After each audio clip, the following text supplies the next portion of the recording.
It was the kind of cold that creeps into your bones, even inside a warm house. My friend Nolan had invited a couple of us to spend the weekend at his grandparents' farmhouse in rural Michigan. The house sat on several acres of land surrounded by woods, thick enough to disappear into. I'd been to cabins and campgrounds before, but this place felt different. The second we pulled into the long gravel driveway, the farmhouse had that lived-in feeling, like it had soaked up years of quiet tension. Everything creaked, the floors, the cabinets, even the pipes. When you turned the sink on, there were photos and faded wooden frames lining the walls. The faces in them always looked slightly off when you glanced away. Nolan said his grandparents moved into a retirement home last fall and left the house empty. Since the room we were staying in was upstairs facing the front of the house, it had 2 twin beds and a big dusty window that overlooked the unlit yard and tree line beyond it. Nolan and I dumped our duffels and played some old Xbox games he brought, trying to ignore how unnervingly quiet the place was. The nearest neighbor was apparently a 15-minute walk down the road. By 10 that night, the house had settled into a dead calm.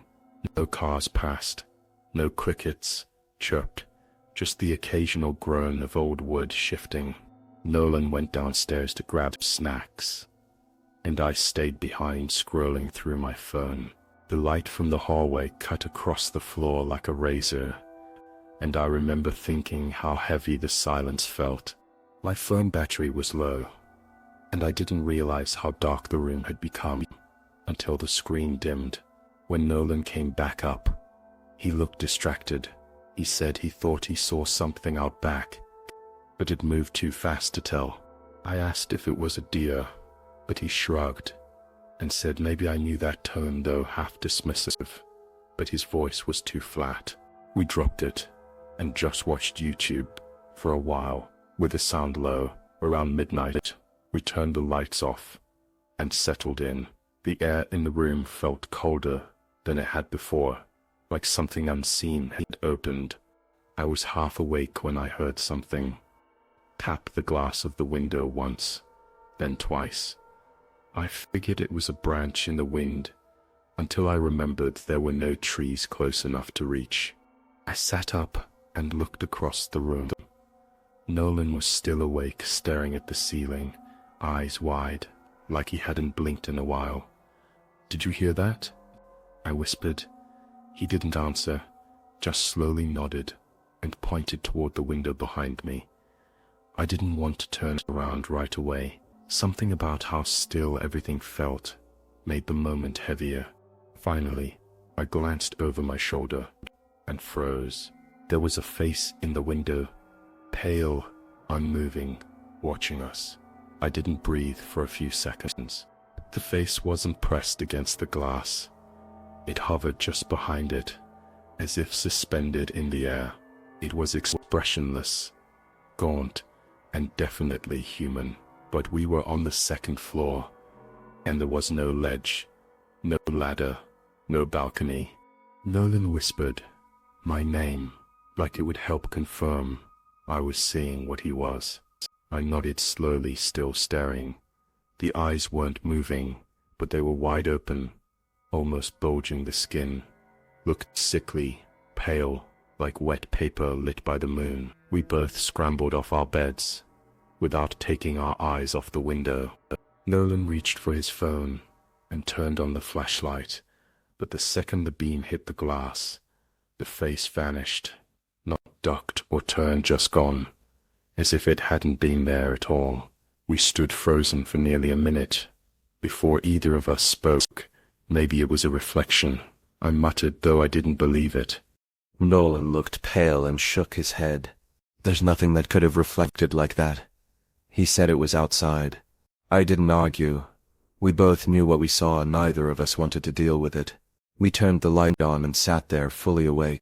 Now our backs against the wall, I kept checking the window every few seconds, half expecting it to reappear, but nothing moved out there. The woods were still, and the yard below looked undisturbed. Eventually we started trying to rationalize it. Maybe someone was messing with us. Maybe one of Nolan's cousins followed us up here. He texted his older brother who was asleep downstairs, but got no response. It was close to 2 a.m., and neither of us were willing to check the yard ourselves. We decided to close the curtains, though it felt like cheating, like we were pretending it hadn't happened. Nolan made a joke about ghost insurance, but his voice shook when he laughed.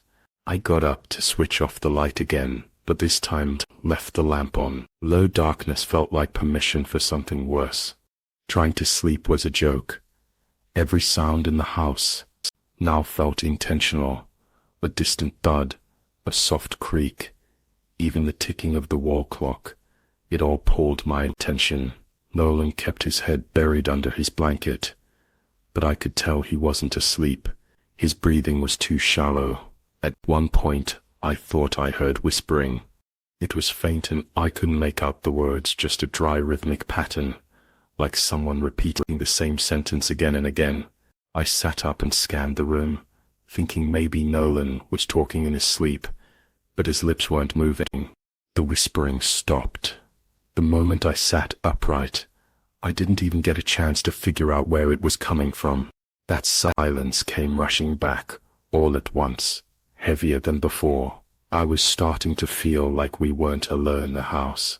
Suddenly, a soft tapping came from the hallway, 3 slow knocks, like knuckles against wood. Nolan sat up too fast and stared at the door without saying a word. We didn't move. Neither of us had the courage to ask who it was. I grabbed my phone and turned on the flashlight again. The door was closed, and the tapping didn't return. But I swear I saw the doorknob twitch slightly, like someone had just let go of it. That's when I got up and quietly locked it from the inside. Nolan whispered, "We need to leave tomorrow." First thing I nodded. We barely slept the rest of the night, just dozing off in short bursts, waking at every creak at some point. I must have finally passed out from exhaustion when I opened my eyes again. Sunlight was pouring through the curtain. Everything looked so normal in the morning that it was almost insulting. There were no footprints or strange noises, no face in the window. Nolan remained quiet as we packed, and I was content to act as if nothing had occurred. However, when we went downstairs, we found his brother already awake. He inquired about our night with a peculiar smile. "By the way," he added, "Grandpa used to say not to sleep in that room." Nolan seemed puzzled, but his brother merely shrugged. He thought someone had died up there, said he saw someone outside that window once, but he was losing it. Neither of us laughed. We just grabbed our stuff and left without saying goodbye. I didn't bring it up on the drive home, and Nolan didn't either, but I could tell it stuck with him too. He looked at that window every time we passed the front of the house. It's been a couple years since then. I haven't seen Nolan in a while. He moved out of state after high school. But a few months ago, I got a random message from an unknown number. It only said one thing. "You remember the window, right?" I never replied. I blocked the number, even though I'm still not sure it was him. The scariest part isn't what we saw that night. It's that no part of me doubts it was real, and I know deep down whatever it was, it saw us too. If you enjoyed this story, be sure to like, share, and subscribe. It happened during spring break, when I stayed over at my friend Brian's house in Florida. His place wasn't remote or anything. It sat in a normal, quiet neighborhood outside Tampa. It was one of those modest one-story homes with a screened porch and palm trees out front. Nothing about it felt creepy during the day. There were 4 of us, me, Brian, his younger cousin, Eli, and another friend named Marcus. We all decided to crash in the living room to stay up watching movies and eat junk food. The couches and carpet were cluttered with blankets, soda cans, and empty chip bags. At the time, nothing seemed unusual except how humid it still was. That night, Brian's parents were out of town, so we had the place to ourselves. Around 2 hours a.m., everyone got tired, and one by one, we all dozed off. I was the last to fall asleep, lying closest to the front door, with my head resting on a rolled-up hoodie. I remember glancing at the digital clock on the cable box before my eyes finally shut. 2:51 a.m. I woke up to a soft sound, like fabric shifting or something brushing gently across the carpet. My eyes opened halfway at first, and I didn't move.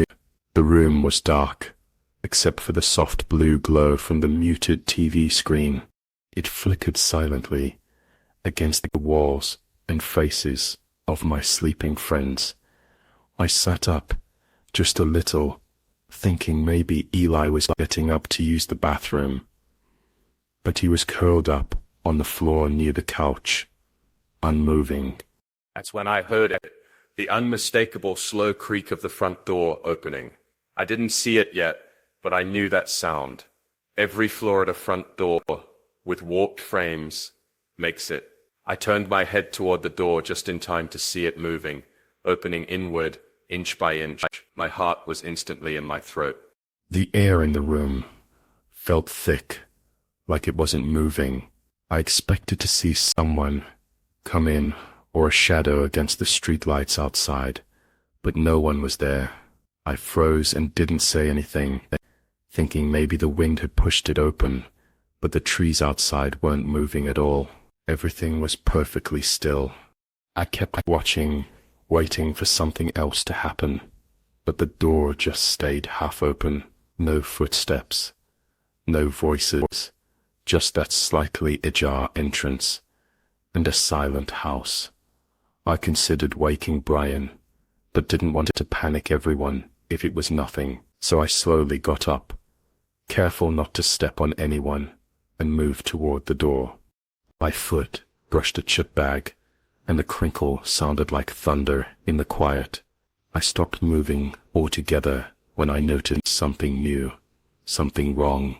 There were 2 wet footprints, just inside the doorway, bare human-sized, pointed inward, as if someone had stepped inside, and then vanished. I just stood there, staring at the prints. They weren't smudged or dirty, just 2 clean dark outlines, left by something wet. They led nowhere. The floor beyond them was perfectly dry, and the door hadn't moved since my body felt frozen, like moving would attract whatever made them. I finally whispered Brian's name. Nothing. I said it louder. The second time, enough to stir him. He blinked up at me, confused, so I gestured toward the door. He looked, sat up slowly, and squinted at the footprints. The moment he saw them, his whole expression shifted.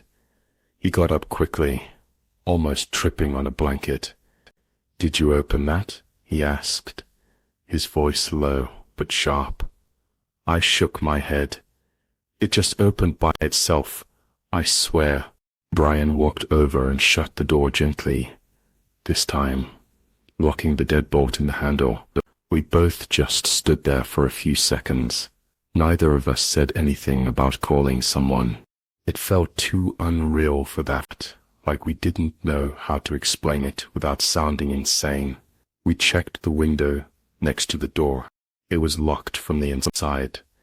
No signs of anyone outside, either just the still yard and a flickering street lamp. We sat down on the couch, both wide awake.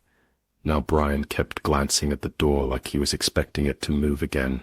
The room still felt heavy, like it was holding its breath. We whispered, trying not to wake the others, though. It felt like the house itself was listening. 10 minutes passed. Then 20, nothing else happened. We finally started to relax, thinking maybe we imagined more than what was really there. That's when Eli suddenly sat up from the floor and looked toward the front window. He wasn't fully awake. His eyes were glassy. "What is that?" Eli mumbled, pointing. Brian and I both turned toward the window. At first I didn't see anything. Then I noticed the porch screen was swinging just slightly, like someone had brushed past it, but the front yard was still empty. No movement, no sound, no breeze. Eli lay back down and turned away, already back asleep. Brian got up and flicked on the porch light. It buzzed for a second, then lit the front area with a dim yellow glow. The screen door creaked softly as it rocked back and forth. Something had definitely been out there. We opened the main door together and looked around, stepping out just enough to see the porch. The wet footprints on the porch had vanished, as if they'd never been there. But on the concrete outside, faint and barely visible, were small prints, like those of a child. "No way," Brian murmured under his breath. I knelt to examine them, but the porch light was already causing them to fade. Weak heat. They looked like the same shape, barefoot, but noticeably smaller than the ones inside.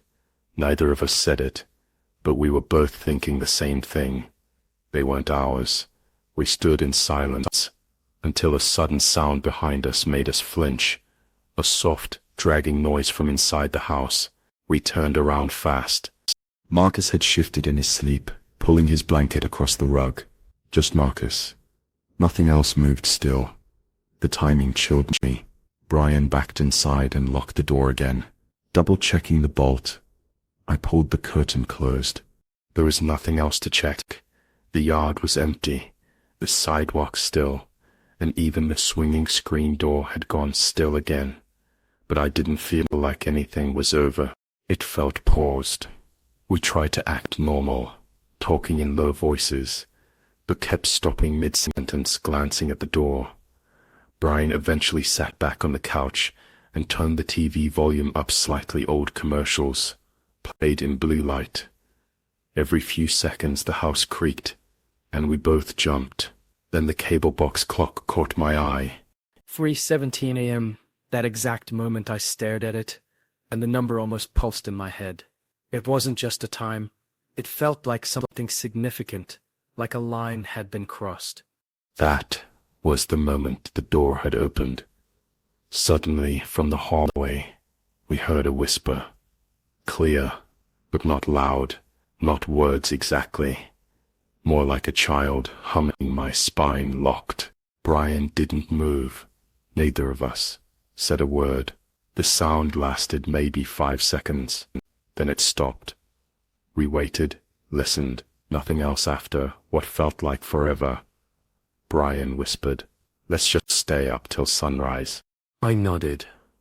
We sat there frozen in place, not saying anything else. The TV eventually turned to static on its own. Nobody touched the remote. When sunlight finally broke through the curtain, it felt like a curtain lifting from inside my head too. Brian's mom called to say they'd be home around noon. We never told her anything. We never even told Eli or Marcus. They didn't remember hearing a thing. I still think about that night sometimes. I don't have an explanation for what we saw or heard, but I do know one thing for sure. That door didn't open because of wind, and those footprints didn't come from anyone inside.